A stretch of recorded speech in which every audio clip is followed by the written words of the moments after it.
ஜென்ரலாக குழந்தைங்கள் கேட்டிங்கன்னா, "நீ என்னப்பா பெரிய ஆளாகி என்ன பண்ண போறேன்னு?" சொல்லி கேட்டிங்கன்னா, சின்ன பையன் என்ன சொல்லுவான்னா, "சார் நான் டாக்டர் ஆகப் போறேன்.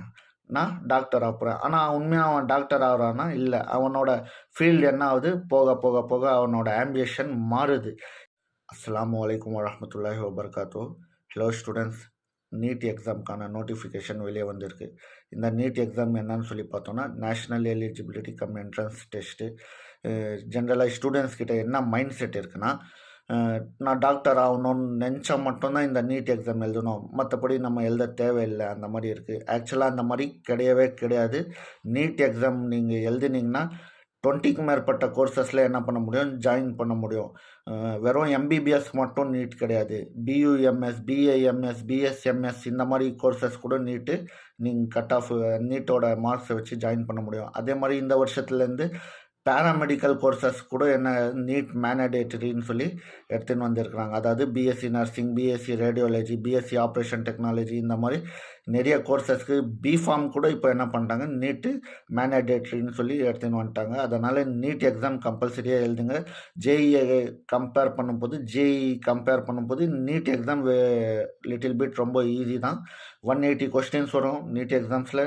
மேஜரான கொஸ்டின்ஸ் பயாலஜிலேருந்து வரும் 90 கொஸ்டின்ஸு, ஃபிசிக்ஸில் 45, கெமிஸ்ட்ரியில் 45 கொஸ்டின்ஸ் கவர் ஆகுது. இந்த நீட் எக்ஸாம் பார்த்தோன்னா, நீங்கள் நல்ல பிரில்லியண்ட்டான ஸ்டூடெண்ட்ஸாக இருக்கணும், அப்போ தான் இந்த எக்ஸாம் எழுத முடியும். அந்த மாதிரி கிடையாது. நீட் எக்ஸாம்ஸில் யாரெல்லாம் ப்ரீவியஸ் இயர்ஸில் டாப்ஸ் பண்ணியிருக்கிறாங்களோ அவங்க எல்லாமே ஆவரேஜ் ஸ்டூடெண்ட்ஸ் தான். நீங்களும் இந்த நீட் எக்ஸாமை எழுதி பாருங்கள்.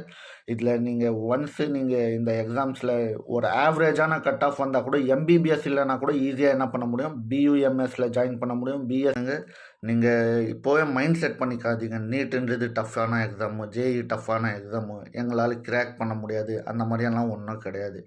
ஆக்சுவலாக ப்ரீவியஸ் ரெக்கார்ட்ஸ் எல்லாம் பார்த்தீங்கன்னா, யாரெல்லாம் நீட்டில் ஹை ஸ்கோர் பண்ணிக்கிட்டு இருக்கிறாங்களோ அவங்க போர்டு எக்ஸாம்ஸில் மார்க் ஆவரேஜாக தான் இருக்கிறாங்க. சரியா? அதனால் நீங்கள் ஆவரேஜ் ஸ்டூடெண்ட்ஸாக இருந்தால் கூட நீங்கள் கம்பல்சரியாக இந்த நீட்டுக்கு எக்ஸாம்ஸ்க்கு ட்ரை பண்ணுங்கள். டாக்டருக்கு மட்டும் இந்த எக்ஸாம்ஸ் கிடையாது. 20க்கு மேற்பட்ட கோர்சஸ் இருக்குது. முதல்ல புரிஞ்சுக்குங்க. இந்த நீட் எக்ஸாம் மூலயமா நீங்கள் அட்மிஷன் வாங்கினீங்கன்னா உங்களுக்கு காலேஜஸில் டொனேஷன்ஸ், ஃபீஸ் எல்லாத்துலேயும் என்ன இருக்குது? கன்ஸ்ட்ரக்ஷன் இருக்குது. கம்மியாகிறதுக்கு வாய்ப்பு இருக்குது. இந்த எக்ஸாமை மிஸ் பண்ணாதீங்க, எழுதுங்க. ஜஸாக்கல்லாஹு ஹைர்.